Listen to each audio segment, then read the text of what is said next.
اب یہ دوسری سورت بسم اللہ الرحمن الرحیم سورۃ التحریم، یعنی یہ معاملہ کہ بیویوں کی محبت یا ان کے جذبات کا لحاظ اور پاس یا ان کی دلجوئی میں کوئی کام آپ ایسا کر بیٹھے کہ جو شریعت میں جائز نہیں، یا شریعت کا کوئی جائز کام ہے وہ آپ اس کو نہ کرنے کی قسم کھا لیں۔ اب ظاہر بات ہے کہ حضور کے لیے یہ تو ممکن نہیں تھا، قطعاً کا کوئی سوال ہی نہیں کہ آپ اپنی کسی بیوی کی محبت کی وجہ سے یا دلجوئی کی وجہ سے کسی حرام کام کا ارتکاب کرتے ہیں۔ لیکن دو تین واقعات ایسے ملتے ہیں کہ حضور نے اپنی بیویوں کی دلجوئی کے سلسلے میں کوئی چیز جو آپ کے لیے اصلاً حلال تھی اس کے بارے میں قسم کھا لی کہ اب یہ میں استعمال نہیں کروں گا، اس پر پکڑ آ گئی ہے۔ یا ایھا النبی لم تحرم ما احل اللہ لک، اے نبی صلی اللہ علیہ وسلم کیوں آپ حرام ٹھہرا رہے ہیں اپنے اوپر وہ شے جو اللہ نے آپ کے لیے حلال کی ہے۔ تبتغی مرضات ازواجک، کیا آپ چاہتے ہیں اپنی بیویوں کی رضا جوئی؟ واللہ غفور الرحیم، اب دیکھیے یہ تیور بتا رہے ہیں اللہ تعالیٰ کی جو یہ ناپسندیدگی۔ یا ایھا النبی لم تحرم ما احل اللہ لک تبتغی مرضات ازواجک واللہ غفور الرحیم، اللہ غفور الرحیم ہے، اللہ نے معاف فرمایا، اللہ نے آپ کی خطا سے درگزر کیا۔ قد فرض اللہ لکم تحلۃ ایمانکم، اللہ تعالیٰ نے تمہارے لیے ایسی قسموں کا کھول دینا جو ہے اس کا راستہ معین کر دیا ہے۔ فرض میں یہ بھی سمجھا گیا لازم ٹھہرایا ہے، یعنی کوئی غلط قسم کھا لی ہے تو اس فرض ہے کہ اسے توڑ دیا جائے، لیکن توڑنے کا کفارہ ہے، ایسے نہیں توڑ دیا جائے گا۔ وہ بھی پوری آیت جو ہے وہ سورہ مائدہ کے اندر آ چکی ہے، گویا کہ اب آپ یہ اپنی قسم توڑیے اور وہ کفارہ ادا کیجیے۔ واللہ مولاکم، اللہ تمہارا مولا ہے، مددگار ہے، پشت پناہ ہے، وہو العلیم الحکیم، اور وہ سب کو جاننے والا ہے، کمال حکمت والا۔ وَإِذْ أَسَرَّ النَّبِيُّ إِلَىٰ بَعْضِ أَزْوَاجِهِ حَدِيثًا، اور جب نبی نے صلی اللہ علیہ وسلم کی بعض ازواج اپنی کسی زوجہ محترمہ کو کوئی بات بتائی، اسرا اسرار سے، خفیہ طور پر، راز کے طور پر، میں ان تفاصیل میں نہیں جا رہا کہ واقعات کیا تھے ورنہ بہت دیر لگ جائے گی، بات سمجھنی چاہیے، باقی یہ کہ آپ تفسیروں میں دیکھ سکتے ہیں۔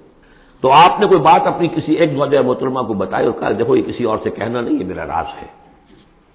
فلما نبات بہی، جب انہوں نے اس کو ظاہر کر دیا، عورتوں کے کہتے ہیں پیٹ ہلکے ہوتے ہیں اس معنی میں کہ راز رکھنے اپنے پاس، بہت سے مرد بھی عورتوں کی طرح کے ہوتے ہیں، ان سے کوئی چیز چھپائی نہیں جاتی، نہ ہر زن زنست ہو نہ ہر مرد مرد، لیکن یہ کہ عام طور پر یہ عورتوں کی کمزوری شمار ہوتی ہے، تو ازواج مطہرات سے بھی اس کا صدور ہوا ہے۔ فلما نبات بھی، جب انہوں نے اسے ظاہر کر دیا، واظہرہ اللہ علیہ، اللہ تعالیٰ نے اپنے نبی کو صلی اللہ علیہ وسلم سے مطلع فرما دیا کہ وہ راز نہیں رہا ہے، راز آپ کی اہلیہ نے فاش کر دیا ہے۔ عطف بعضہ، تو حضور نے کچھ تو ان کے سامنے ظاہر کر دیا، وعرض عن بعض، بات پوری ان کو نہیں بتائی، بعض جو ہے روک لی۔ فلما نبأ به، تو جب انہوں نے حضور نے صلی اللہ علیہ وسلم ان کو بتایا، قالت من انباک ھذا، اب ایک طرز عمل تو یہ ہوتا ہے کہ فوراً ندامت ہوتی کہ ہاں حضور مجھ سے غلطی ہو گئی، میں واقعتاً آپ کا راز جو ہے وہ میں رکھ نہیں سکی اور مجھ سے بے دھیانی میں بے خیالی میں بات نکل گئی۔ ایک دوسرا یہ ہے من انباک، آپ کو کس نے بتایا، یہ انداز جو ہے دیکھیے عام بیوی عام شوہر کے درمیان اس میں کوئی حرج نہیں، لیکن جیسا کہ سورہ حجرات میں ہم پڑھا ہے، اعلموا، جان لو اچھی طرح، ان فیکم رسول اللہ، اے عائشہ اے حفصہ یہ تمہارے شوہر ہی شوہر نہیں ہے، یہ اللہ کے رسول ہے۔ طرز عمل تمہارا جو ہے ان کے ساتھ بہت محتاط ہونا چاہیے، بہت محتاط ہونا چاہیے۔ من انباک، آپ کو اس نے بتایا؟ قال نبانی العلیم الخبیر، جواب میں بھی غصہ ہے حضور کا، مجھے اس نے بتایا کہ جو العلیم ہے اور خبیر ہے، جو سب کچھ جاننے والا ہے اور ہر چیز سے باخبر ہے۔ اب یہ اللہ تعالیٰ کی طرف سے آ رہا ہے، اس کی تعبیر میں اہل تشیع ایک انتہا کو نکل گئے، ہمارے عام مفسرین نے بھی انہی کی روش اختیار کی ہے، لیکن مولانا حمید الدین فراہی رحمۃ اللہ علیہ کا میں کم از کم اپنی ذات پر بہت بڑا احسان سمجھتا ہوں کہ جو انہوں نے تعبیر کی ہے، اور وہ عربی زبان کا جو اسلوب ہے اس کے اعتبار سے 100% درست ہے۔ ان تتوبا الی اللہ فقد صغت قلوبکما، اگر تم دونوں، اب ظاہر بات ہے کہ ایک اہلیہ نے راز چھپایا جو دیا گیا تھا دوسری اہلیہ حضور کی دوسری اہلیہ کو، کہا جاتا ہے حضرت حفصہ نے یہ معاملہ کیا، حضرت عائشہ کو بتا دیا۔ ان دونوں کے تعلقات بہت اونچے تھے، اس لیے کہ ظاہر بات ہے کہ حضور کے ہاں جو مقام اور مرتبہ تھا ابو بکر کا اور عمر کا رضی اللہ تعالی عنہما، اس کے حوالے سے ہی پھر ازواج مطہرات میں بھی خود بخود غیر شعوری طور پر یہ احساسات ہو جاتے ہیں۔ تو انہوں نے ان تتوبا الی اللہ، اگر تو اب تم دونوں اللہ کی جناب میں توبہ کرو، فقط صغت قلوبکما، اس کا ترجمہ کیا تو تمہارے دل ٹیڑھے ہو چکے ہیں، یہ اہل تشیع کا ترجمہ ہے. ازواج مطہرات سے انہیں بالعموم قد ہے. حضرت عائشہ سے بہت سخت ہے، لیکن یہ عام ازواج مطہرات سے. اس کا ترجمہ صحیح یہ ہے کہ اگر تم اللہ کی جناب میں توبہ کرو تو تمہارے لیے یہی مناسب ہے، اور تمہارے دل تو مائل ہو چکے ہیں، لیکن ایک ہوتا ہے ناز والے نیاز کیا جانے. اب یہ ماننا جو ہے یہ ذرا کڑا گزر رہا ہے کہ حضور مجھ سے غلطی ہوئی، آپ مجھے معاف کر دیجیے، اور وہ بھی اس لیے کہ معاملہ ہے شوہر اور بیوی کا. جیسے ہم کہتے ہیں کہ میاں تمہارے دل میں تو بات اب آ چکی ہے، بس تم مان نہیں رہے ہو، دل میں تو تم نے بات سمجھ لی ہے، تم اگر ایسا کرو تو یقیناً تمہارے لائق ہے. یہ انداز ہے یہ، اور یہ بہت سی مثالیں دے کر انہوں نے واضح کیا، اور میں اسے بہت بڑا احسان مانتا ہوں. ان تتوبا الی اللہ فقد صغت قلوبکم، اللہ کی جناب میں اگر توبہ. اچھا، صغم کا ایسا لفظ ہے یہ عربی زبان کا جو میں نے پہلے بھی آپ کو بتایا تھا، مالا الا مالا عن، میلان سے. مالا کے بعد الہ ہوگا کسی شے کی طرف میلان، توجہ اس کا ہونا، دل کا ادھر رجحان ہونا. اور مالا عن کسی چیز سے نفرت ہو جانا. لفظ ایک ہی ہے، مال، میلان. الہ اور عن. رغب الہ، رغب عن، راغب ہوا اس شے کی طرف اور راغب ہوا اس چیز سے، متنفر ہو گیا اس چیز سے. لفظ ایک ہی ہے، رغبت. اس طرح سنگ کا لفظ ہے، تو سنگ جو ہے دونوں طرف جاتا ہے. تمہارا دل تو مائل ہو ہی گیا ہے. کس طرح مائل ہو گیا ہے؟ یعنی وہ واقعتاً اپنی خطا کا احساس ہو گیا ہے تمہارے دلوں کو. اب صرف یہ کہ زبان سے بھی اس کا اعتراف کرو. جیسے کہ حضرت آدم کو احساس ہو گیا تھا اپنی خطا کا، تو اللہ تعالیٰ نے الفاظ سکھا دیے تھے. فَتَلَقَّىٰ آدَمُ مِن رَّبِّهِ كَلِمَاتٍ فَتَابَ عَلَيْهِ. یہ ترجمہ ہے اس آیت کا صحیح. ان تتوبا الی اللہ فقد صغت قلوبکما وان تظاہرا علیہ. اور اگر اب جیسے کہ قاعدہ ہے عام طور پر حضور کی بھی کوئی ہلکا سا صحب اگر ہو جاتا تھا تو کس قدر انداز جو ہے سخت ہو جائے قرآن مجید کے اندر. اس لیے کہ بڑے لوگوں کے معاملے بڑے ہیں. الرب رب من تنزل والعبد عبد من ترقى. اسی طرح جو بھی اونچے لوگ ہیں ازواج مطہرات ہیں، تو ان کا بھی جو بھی اظہار ناپسندیدگی ہو رہا ہے اللہ کی طرف سے، اس میں الفاظ بڑے سخت ہیں. اگر تم دونوں نے کوئی گٹھ جوڑ کر لیا، ان تظاہرا علیہ، محمد کے خلاف صلی اللہ علیہ وسلم، کوئی متحدہ بھاٹ بنا لیا، تو سن لو فإن اللہ ہوا مولا ہوا جبریل و صاحب المومنین والملائکۃ بعد ذلک ظہیر، کہ اللہ ان کا والی ہے، ولی ہے، دوست ہے، پشت بنا ہے، مددگار ہے، پھر جبرائیل ہے، پھر تمام صالح اہل ایمان ہے، پھر یہ کہ تمام فرشتے بھی اس کے بعد ان کے پشت بنا ہے.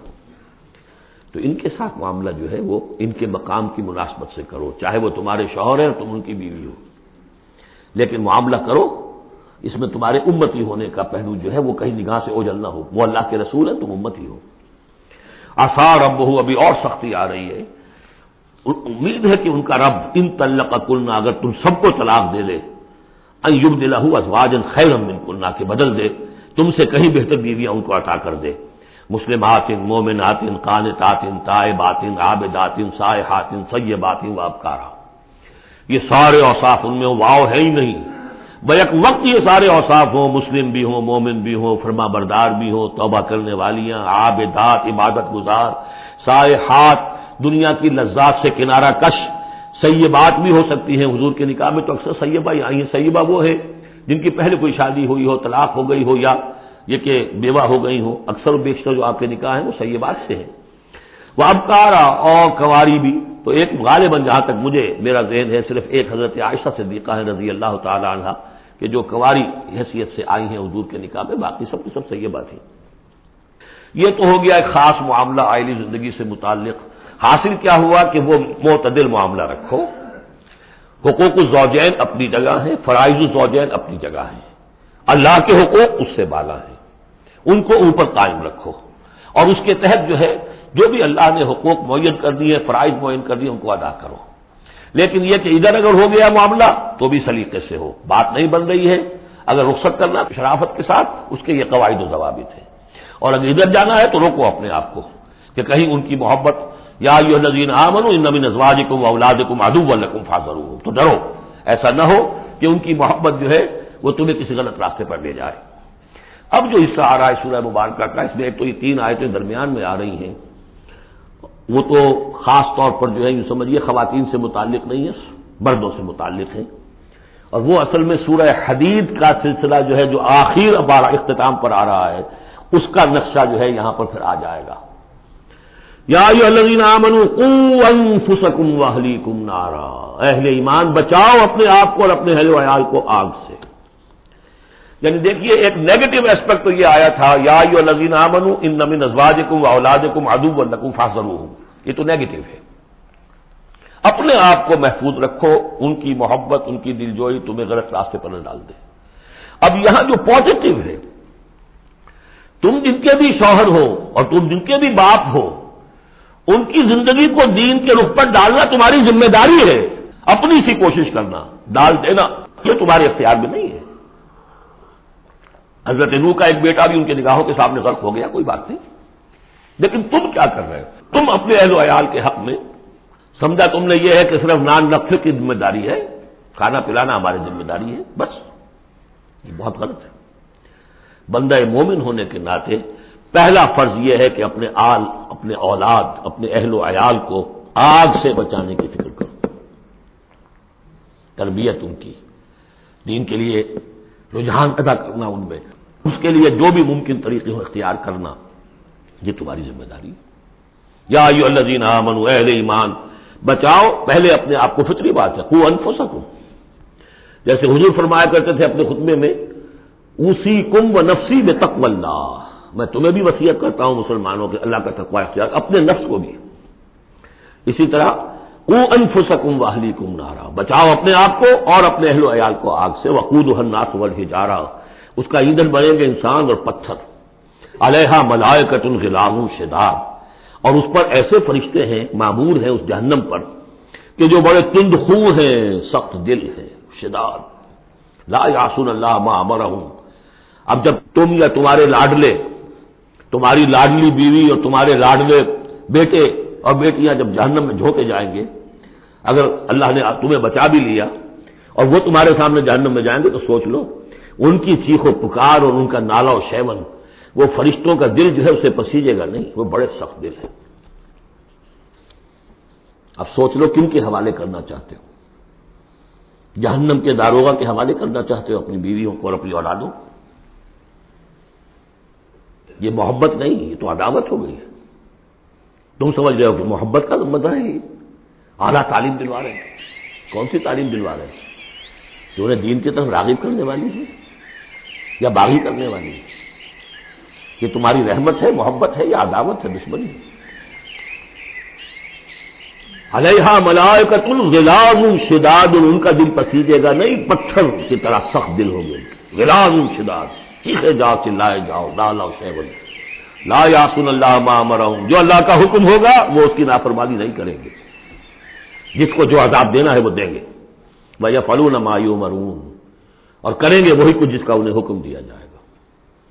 یا ایھا الذین کفروا لا تعتذروا اليوم، اور کہا جائے گا اے کافرو اب آج تم کوئی بہانہ نہ بناؤ، انما تجزون ما کنتم تعملون، تمہیں وہی کچھ بدلے میں دیا جا رہا ہے جو تم عمل کر کے لائے۔ اس کے بعد ایک عظیم آیت آ رہی ہے اس سورہ مبارکہ، بلکہ اس پورے گروپ کے حوالے سے، جو میں نے عرض کیا تھا پل صراط کا ایک نقشہ آیا ہے وہاں، اس کی ایک جھلک یہاں بھی دکھائی گئی ہے، جو سورہ حدید میں تھا وہ یہاں ہے، یہاں اختصار کے ساتھ، یا ایھا الذین آمنوا توبوا الی اللہ توبۃ نصوحا، اہل ایمان توبہ کرو اللہ کی جناب میں بڑے خلوص کے ساتھ، اخلاص کے ساتھ۔ اس توبہ کو یہی نہ سمجھیے کہ خدا نہ خواستہ کوئی شراب پیتا ہے بس اس سے توبہ کر لی، ٹھیک ہے یہ بھی توبہ ہے، کوئی رشوت لیتا ہے اس نے رشوت سے توبہ کر لی، یہ بھی توبہ۔ سب سے بڑی توبہ یہ تم جا کدھر رہے ہو، دنیا کی طرف یا آخرت کی طرف؟ کس کے نقش قدم کی پیروی کر رہے ہو، محمد کی صلی اللہ علیہ وسلم یا کسی اور کی؟ زندگی کا رخ کیا ہے؟ پلٹو، لوٹو اللہ کی طرف، آخرت کی طرف، جو آپ پڑھ چکے ہیں سورہ زاریات، ففروا الی اللہ، دوڑو اللہ کی طرف، لپکو اللہ کی طرف۔ کدھر جا رہے ہو؟ فأین تذهبون، کدھر جا رہے ہو؟ یا ایھا الذین آمنوا توبوا الی اللہ توبۃ نصوحا، غفلت میں زندگی گزر گئی، اب بھی جب تک کہ موت کے آثار شروع نہیں ہوتے، چاہے کتنا ہی بڑھاپا آ گیا موقع ہے، فرائض دینی کو سمجھو کہ وہ کیا ہے، ان کو ادا کرنے کے لیے کمر کسو۔ فرائض دینی صرف نماز اور روزہ ہی نہیں ہے، فرائض دینی باطل کے غلبے کے تحت اگر تم زندگی گزار رہے ہو تو اس کے خلاف بغاوت،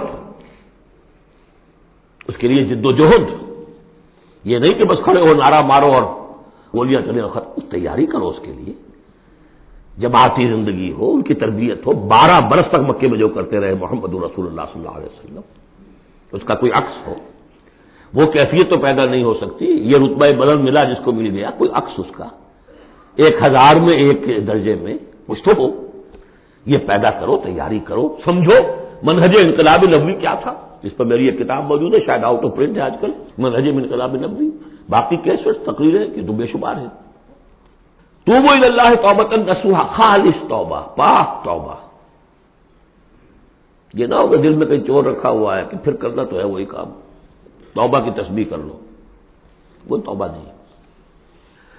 اگر تم خالص توبہ کرو گے، عسیٰ ربکم ان یکفر عنکم سیئاتکم، امید ہے تمہارا رب تم سے تمہاری برائیوں کو دور کر دے گا، نامہ اعمال کے دھبے بھی دھو دے گا۔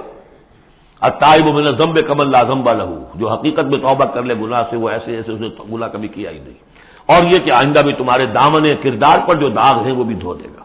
یدخلکم جنات تجری من تحتها الانہار، داخل کرے گا تمہیں ان باغات میں جن کے دامن میں ندیاں بہتی ہوں گی۔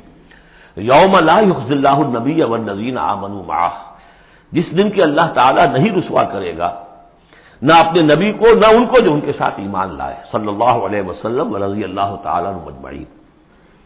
نورہم یسعی بین ایدیہم، ان کا نور دوڑتا ہوگا ان کے سامنے، وبایمانہم، اور ان کے داہنی طرف۔ وہی الفاظ ہے جو سورہ حدید میں آئے۔ دل میں ایمان تھا تو نور ایمان سامنے کی طرف اس کا ٹارچ کی روشنی پڑے گی، اور اعمال صالحہ کا نور داہنی طرف ہوگا، داہنا ہاتھ اعمال صالحہ کا کاسب ہے۔ یقولون ربنا اتمم لنا نورنا، اور وہ کہتے ہوں گے کہ اے رب ہمارے نور کو کامل فرما دے۔ اس کو مطلب سمجھ لیجئے، حضور نے فرمایا جن کو نور عطا ہوگا، کچھ لوگوں کا نور تو صرف اتنا ہوگا کہ ان کے قدموں کے آگے روشنی ہو جائے گی، وہ بھی بڑی غنیمت ہے۔ اندھیرے میں پگڈنڈی پر چلنا ہو تو وہ اتنی ٹارچ کی روشنی بھی وہ معلوم ہوگا بہت غنیمت ہے۔ لیکن کچھ لوگوں کو ایسا نور ملے گا کہ جس کی روشنی یہاں مدینے سے صنعا تک جائے گی، یمن کا شہر۔ ابو بکر صدیق کو کون سی روشنی ملے گی؟ ہمیں تو وہ ٹارچ بھی مل جائے تو بہت غنیمت ہے، لیکن جنہیں وہ تھوڑا ملے گا، کیوں تھوڑا ملا؟ کوتاہیاں تھیں، تقصیرات تھیں، کمی تھی، جتنا کرنا چاہیے تھا اتنا نہیں کیا تھا، کچھ بچا بچا کے بھی رکھا تھا۔ تو بچا بچا کے نہ رکھ اسے، تیرا آئینہ ہے وہ آئینہ کہ شکستہ ہو تو عزیز تر ہے نگاہ آئینہ ساز میں۔ لہذا کم ہوگا پھر وہ دعا کریں گے، ربنا اتمم لنا نورنا، اپنے کرم سے، اپنے فضل سے، اپنی شان غفاری سے ہماری کوتاہیوں کو ڈھانپ لے اور ہمارے نور کو بھی کامل فرما دے۔ اتمم لنا نورنا واغفر لنا، ہمیں بخش دے، انک علی کل شیء قدیر، یقیناً اے اللہ تو ہر شے پر قادر ہے، تیرا حق کون روک سکتا ہے۔ یا ایھا النبی جاہد الکفار والمنافقین واغلظ علیہم ومأواہم جہنم وبئس المصیر، اے نبی صلی اللہ علیہ وسلم جہاد کیجئے کافروں سے بھی اور منافقوں سے بھی، یہ آیت جو کہ تو سورہ توبہ میں بھی آ چکی ہے۔ واغلظ علیہم، سختی کیجئے، آپ کی طبیعت میں نرمی ہے، اور اس نرمی کا ناجائز فائدہ اٹھاتے ہیں منافقین، کیونکہ قانونی ان کو پروٹیکشن حاصل ہے، مسلمان تو ہے وہ، تو آپ ان کے ساتھ بھی وہ معاملہ کرتے ہیں کہ جو اہل ایمان کے ساتھ کرتے ہیں۔ چنانچہ وہ کہتے ہیں ہوا اذن، یہ تو کان ہی کان ہے نرے، بس کان ہی کان ہے، سن لیتے ہیں، سمجھتے تو ہے ہی نہیں، دماغ میں بھیجا نہیں ہے ان کے، یہ بھی کہتے تھے وہ لوگ۔ لیکن آپ سختی کیجئے، یا ایھا النبی جاہد الکفار والمنافقین واغلظ علیہم ومأواہم جہنم، ان کا ٹھکانہ جہنم ہے، وبئس المصیر، اور بہت ہی برا ٹھکانہ ہے۔ اب جو ان دو صورتوں میں خواتین کا معاملہ آیا، اس کے حوالے سے اب یہ مقام آ رہا ہے بہت اہم، اس بات کو واضح کرنے کے لیے کہ خواتین اس غلط فہمی میں مبتلا نہ ہو کہ اللہ کے ہاں سوال جواب جو ہونا ہمارے شوہروں سے ہی ہونا ہے، ہم سے کیا ہے، ہم تو ان کے تابع ہیں۔ ہر عورت ایک مکمل انسان ہے، فل ہیومن بینگ، اور جہاں تک اس کی ایک آنر کا تعلق ہے، dignity and honour, human dignity, وہ بالکل مساوات طور پر شیئر کرتی ہے، اخلاقی طور پر مساوات ہے بالکل، اور ہر ذمہ دار ہے اپنے فرائض کی، عورت بھی جیسے کہ مرد ہے۔ اس کا اپنا ایمان ہوگا، عمل صالح ہوگا تو اللہ کے ہاں بیڑا پار ہوگا، اپنا ایمان اور عمل صالح نہیں ہے تو شوہر بڑے سے بڑا ہو وہ بچا نہیں سکے گا۔ یہ حقیقت کو واضح کرنے کے لیے 3 خواتین بلکہ 4 خواتین کی مثال یہاں آئی ہے۔ ضرب اللہ مثلا للذین کفروا امرأۃ نوح وامرأۃ لوط، اللہ تعالیٰ نے مثال بیان کی ہے کافروں کے لیے نوح کی بیوی اور لوط کی بیوی کی۔ کانتا تحت عبدین من عبادنا صالحین، وہ دونوں تھیں ہمارے 2 بہت صالح بندوں کے تحت، ان کے نکاح میں تھی۔ فخانتاہما، تو انہوں نے ان سے خیانت کی۔ فلم یغنیا عنہما من اللہ شیئا، تو نہ بچا سکا انہیں ان کا شوہر، ان کے دونوں شوہر جو ہیں نہ بچا سکے اپنی دونوں بیویوں کو کچھ بھی۔ بیوی بھی غرق ہوئی، حضرت نوح علیہ السلام کی وہ بیوی، اور حضرت لوط کی وہ بیوی بھی اسی طریقے سے جو پتھراؤ ہوا اسی میں ہلاک ہوئی۔ تو نہ یہاں وہ بچا سکے شوہر، وقیل ادخلوا النار مع الداخلین، اور کہہ دیا جائے گا داخل ہو جاؤ جہنم میں داخل ہونے والوں کے ساتھ، کوئی شوہر تمہیں نہیں بچا سکتا، چاہے وہ نوح اور لوط ہوں۔ لوط تو خیر اولو العزم من الرسل میں ان کا شمار عام طور پر نہیں ہوتا، حضرت لوط تو بہت اولو العزم 950 رسول نے دعوت دی۔ اسی لیے حضور اپنے گھر کی خواتین کو جمع کر کے پھر کہا فرمایا کرتے تھے، یا فاطمہ بنت محمد انقذی نفسک من النار فانی لا املک لک من اللہ شیئا، یا صفیہ عمۃ رسول اللہ انقذی نفسک من النار فانی لا املک لک من اللہ شیئا، اے فاطمہ محمد کی نور چشم، لخت جگر، اپنے آپ کو آگ سے نکالو، بچاؤ، مجھے کوئی اختیار حاصل نہیں ہوگا تمہارے بارے میں اللہ کے ہاں۔ اے صفیہ، اللہ کے رسول کی پھوپھی، اپنے آپ کو آگ سے بچاؤ، اس لیے کہ مجھے کوئی اختیار حاصل نہیں ہوگا۔ ضرب اللہ مثلا للذین کفروا امرأۃ نوح وامرأۃ لوط کانتا تحت عبدین من عبادنا صالحین فخانتاہما فلم یغنیا عنہما من اللہ شیئا وقیل ادخلوا النار مع الداخلین۔ یہ میں بیان کر چکا ہوں ایک دفعہ پہلے بھی کہ اہل تشیع کا خیال یہ ہے کہ یہ زانیہ تھیں دونوں بیویاں، اہل سنت اس کو تسلیم نہیں کرتے۔ خیانت صرف اسی معاملے میں نہیں ہوتی، خیانت رازداری میں سب سے بڑی خیانت ہے، کہ جو راز ہوتے تھے یہ وہ اپنے دشمن، جو انبیاء کے رسولوں کے دشمن تھے، اپنی قوم کے لوگوں کو ان کے راز پہنچا دیتی تھی، یہ خیانت تھی۔ اس لیے کہ سورہ نساء میں جو آیا ہے فالصالحات قانتات حافظات للغیب، غیب کے اندر حفاظت کرنا پوری۔ ظاہر بات ہے کہ بیوی سے زیادہ بڑھ کر تو کوئی نہیں ہوتا کہ جو شوہر کی باتوں سے واقف ہو، تو یہ خیانت ہے اہل سنت کے نزدیک ہو۔ لیکن بہرحال نتیجہ یہی ہے کہ وہ پھر جہنمی ہے، اور صرف نبی کی بیوی ہونے کے ناطے سے انہیں چھٹکارا نہیں مل جائے گا۔ وضرب اللہ مثلا للذین آمنوا امرأۃ فرعون، اور اہل ایمان خواتین کے لیے اللہ تعالیٰ نے مثال بیان کی ہے فرعون کی بیوی کی، آسیہ ان کا نام تھا۔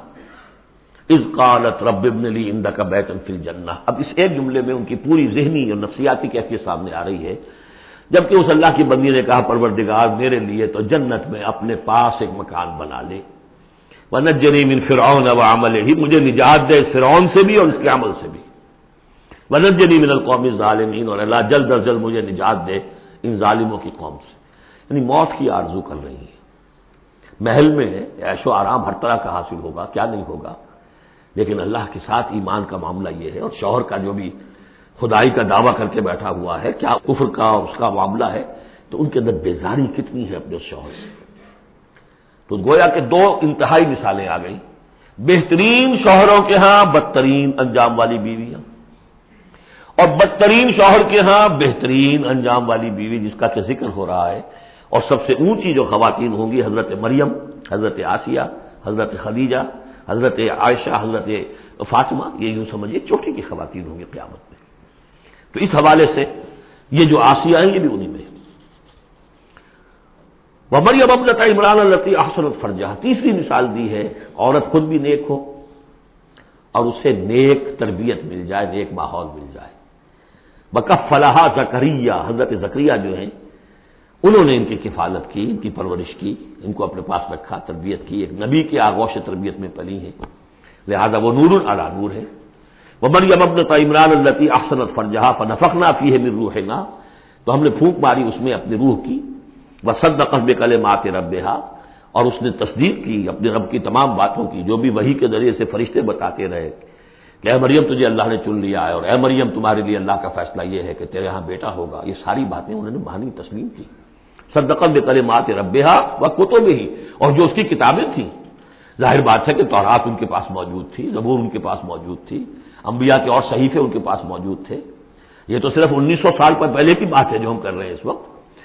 آل the prophets of the Old Testament, ان کے تمام صحیفے، پوری اولڈ ٹیسٹمنٹ موجود تھی. بکتب ہی، اس کی تمام کتابوں کی انہوں نے تصدیق کی. وکانت من القانتین، اور وہ تو بہت ہی فرما بردار بندیوں میں سے تھی. تو تین چیزیں تو آ گئی، چوتھی کسر رہ گئی کہ نہیں رہ گئی؟ آپ نے کچھ سوچا یا نہیں؟ بہترین شوہر کے ہاں بدترین بیوی، بدترین شوہر کے ہاں بہترین اور خاتون. ایک خاتون نور علی نور، خود بھی نیک، ماحول بھی نیک. چوتھی کون سی بات رہ گئی؟ خود بھی بدتینت اور شوہر اس سے بڑھ کر، بلکہ یہ کہنا مشکل ہو جائے کہ شوہر زیادہ بدتینت ہے یا وہ خود زیادہ بدتینت ہے. اس کی مثال معلوم ہے کہاں ہے؟ تبت یدا ابی لہب وتب ما اغنی عنہ مالہ وما کسب سیصلی نارا ذات لہب وامرأتہ حمالۃ الحطب فی جیدہا حبل من مسد. یہ پھر جب وہاں پہنچیں گے پڑھیں گے. شوہر بھی بدتینت، بیوی بھی بدتینت، ظلمات بعضها فوق بعض. اللہ کے فضل و کرم سے سورہ تحریم ختم ہوئی. بارک اللہ لی ولکم فی القرآن العظیم ونفعنی وإیاکم بالآیات والذکر الحکیم.